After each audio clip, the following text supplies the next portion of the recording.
Condolências porque o filho dele faleceu na África do Sul, vítima de acidente. O corpo chega hoje, vai se realizar o funeral naquela povoação onde vocês dizem que a população está a sofrer algum terror pela parte da Renamo. Portanto, é mentira o que estão a dizer. E como prova de que a Renamo é que está a passar mal por bombardeamentos desonestos, a Renamo entregou a carta a Emoxim a denunciar as atrocidades praticadas pelas forças da Frelimo no dia 2, 3, 4, 6 e 8 de abril, que dispararam, intimidaram a população de Inalazi. Senhora Presidente da Assembleia da República, senhores deputados meus pares, ao intervir nesta magna sessão, gostaria primeiro de saudar aos presentes, ao povo moçambicano, com destaque à população da província de Maputo, meu círculo eleitoral, em especial a Sua Excelência Presidente Afonso Dhlakama, melhor filho do povo moçambicano, que de forma incansável tem se esforçado em procurar melhores soluções para manter a paz, democracia e bem-estar do povo moçambicano e de todos os seres humanos residentes no nosso país. Daí que a população da província de Maputo e cidade tem dito em voz viva e alta: Lokangali na Dhlakama, tikoleli ali tombomba. Ou seja,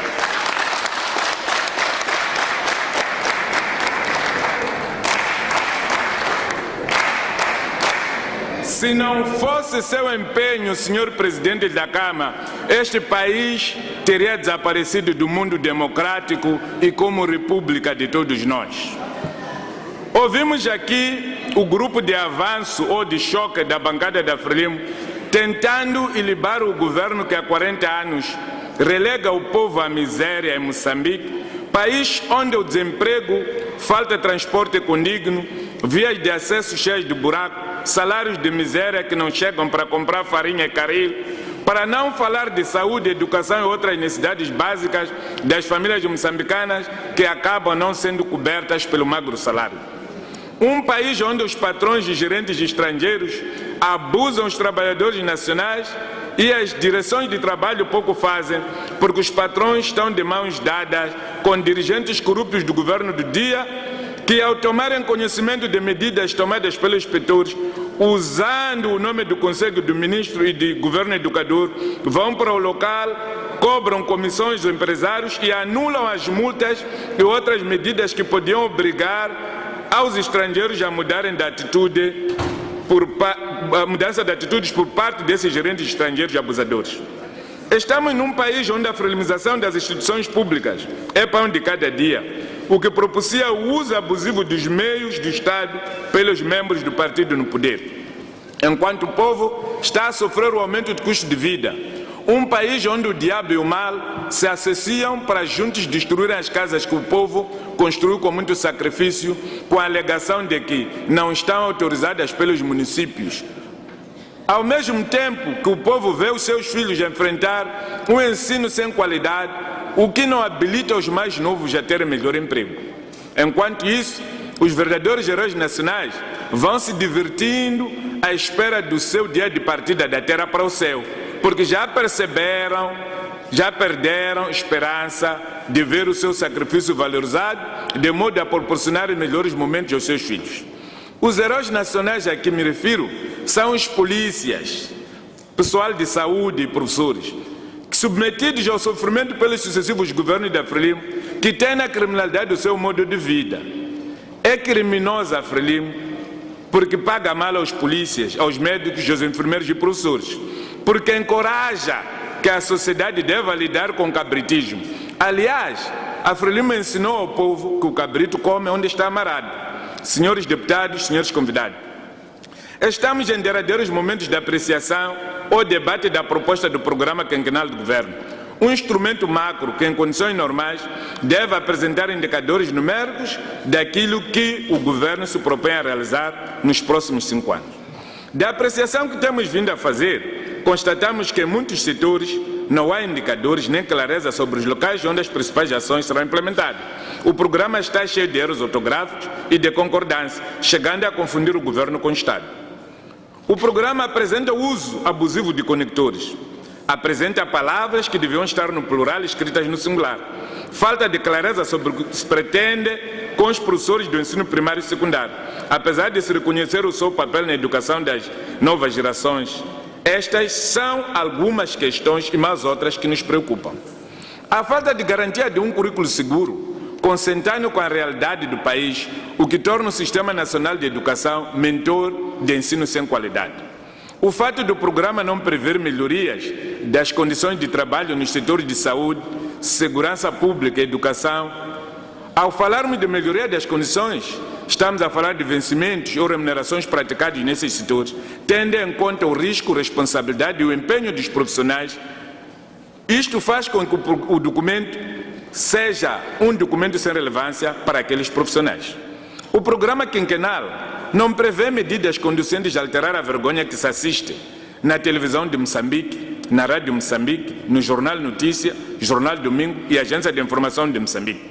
Estas empresas públicas viraram fontes de desinformação, intoxicação da opinião pública e vilipêndio dos partidos de oposição de seus dirigentes, violando até o princípio do contraditório e o direito à resposta. O programa quinquenal não apresenta medidas de prevenção e de combate à criminalidade. Continua a recusar o desmembramento da Polícia de Investigação Criminal, do Comando-Geral da Polícia e do Ministério do Interior, apesar de estar claro que os investigadores criminais auxiliam o Ministério Público e é a este organismo onde se devem subordinar.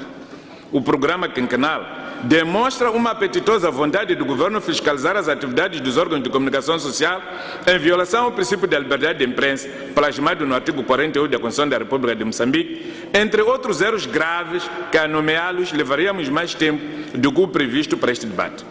Lamentamos que os deputados da bancada da Frelimo, apesar de possuir dentro de si pessoas que estudaram em tempo de bonança em matéria de qualidade de ensino, tais como o Dr. Comite e outros, façam vista grossa a esses erros de artimanhas que o programa quinquenal apresenta.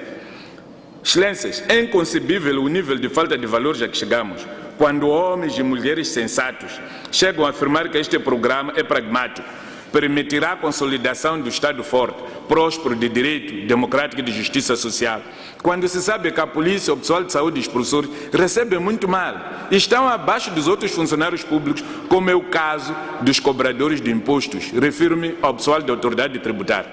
Isto demonstra que os nossos colegas vivem num mundo diferente do Moçambique real e a pergunta que se faz é: que justiça social se pode garantir quando se paga muito mal a quem mais trabalha?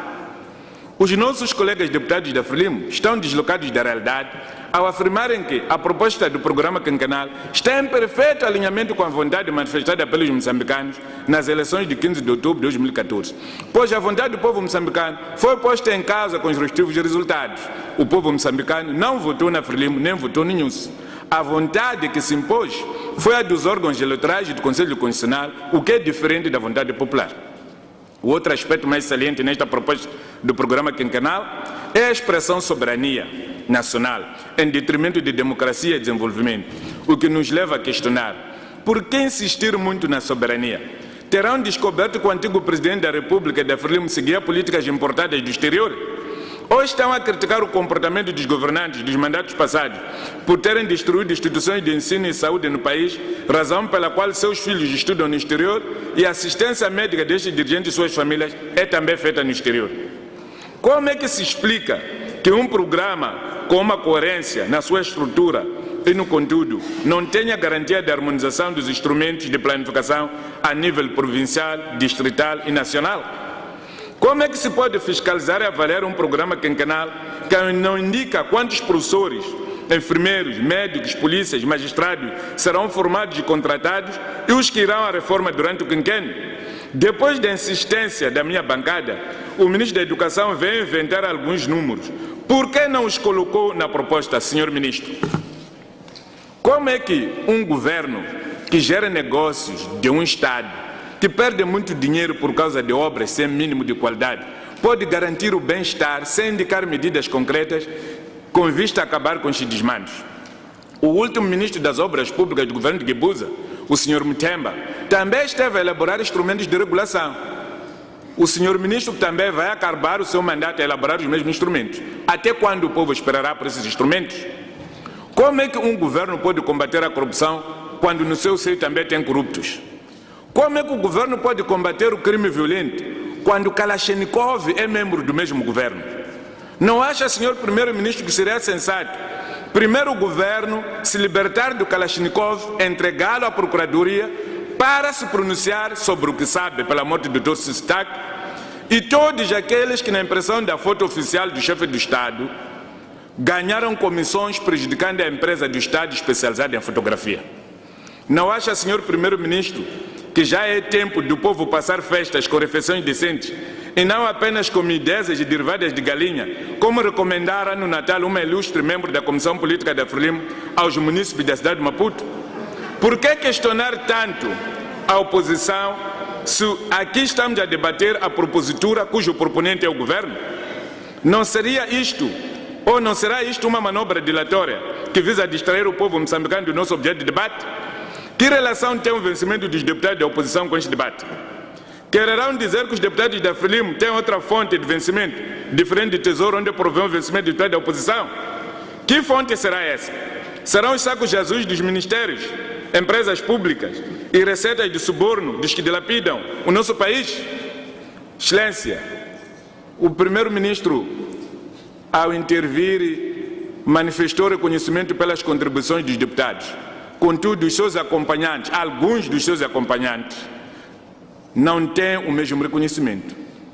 Nas obras públicas, tenho a questionar o seguinte: se os troços estão previstos, o que impediu a sua indicação no programa quinquenal? Quem disse ao senhor ministro que os deputados têm medo de ler a lista extensa a que se referiu? O informe do procurador tem 200 páginas, pode fazer 400, nós vamos ler, senhor ministro. Diz que a lista das outras atividades é extensa e vai entregar à comissão. Mas a norma de casa é que todos os deputados devem receber esse documento.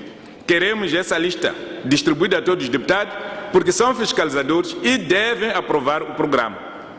Fala de 35 mil casas. Por que não indicou no programa?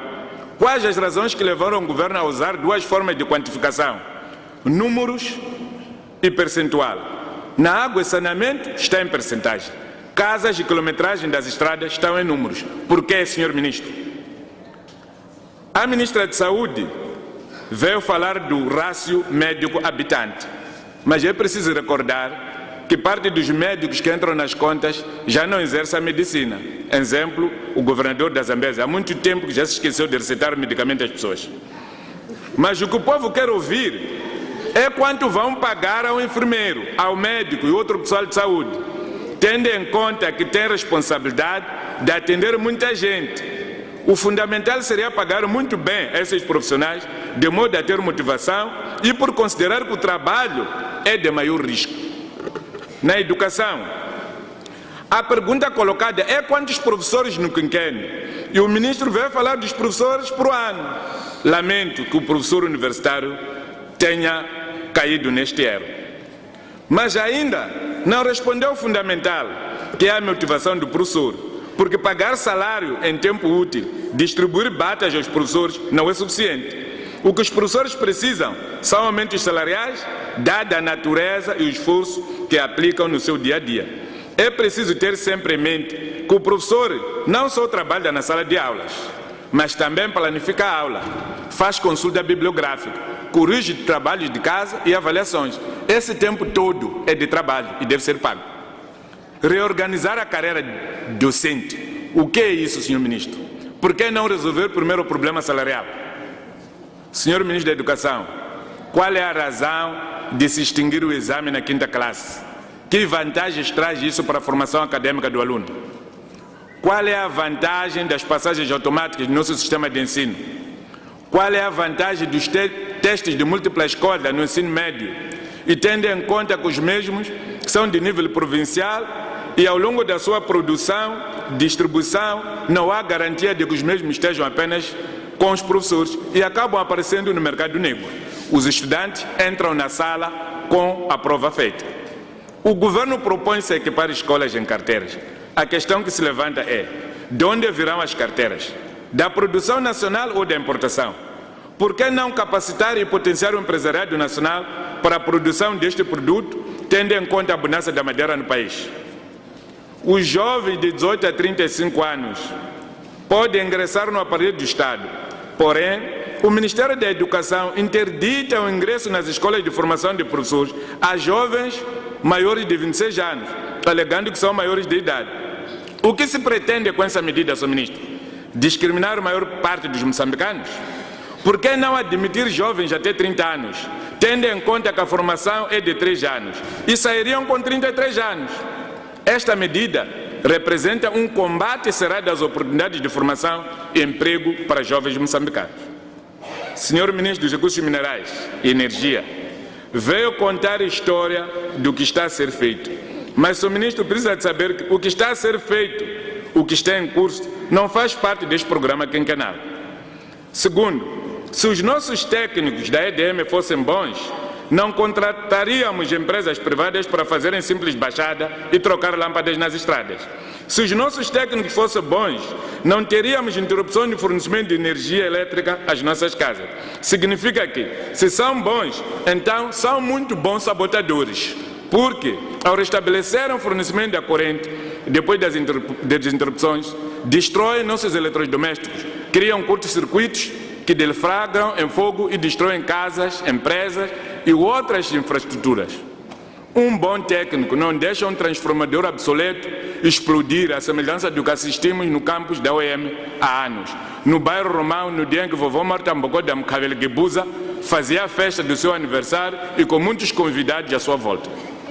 A terminar, gostaria de dizer que, se Nhussi é repositório das ideias de Gebuza, significa que a Frelimo deve, com urgência, procurar dentre os seus membros outra pessoa para dirigir este partido, dado que Gebuza foi um fracasso. Aliás, não conseguiu fazer cumprir a diretiva que orienta os quadros a escolher entre ser deputado e ser membro do secretariado-geral, tendo vincado esta diretiva apenas nos primeiros secretários provinciais e distritais, enquanto no Comitê Central, os golosos de tipo Damião, Moreira Vasco e outros acoltos partilham os 2 cargos. Que vergonha! Gebuza dividiu os moçambicanos em goesos e de gema. Os membros do partido e membros do cartão e de coração. Abocanhou todas as oportunidades de negócio para si, ao mesmo tempo que fazia emergir novos tipos de crimes no país, tais como raptos, destruição a fogo de instituições públicas e promoveu a mediocridade na imprensa pública, ao criar, orientar e financiar o G40, um grupo de criminosos que pululam na TVM, RM, Notícias, Domingo e outras televisões privadas. Por que o governo não conseguiu elaborar um programa consentâneo com a realidade do país? Proponho, meus pares, a reprovação do presente plano quinquenal de governo e espero que o Nhussi não mande voltar sua filha do exterior para gerir Ematum. Mas não disse. Muito obrigado.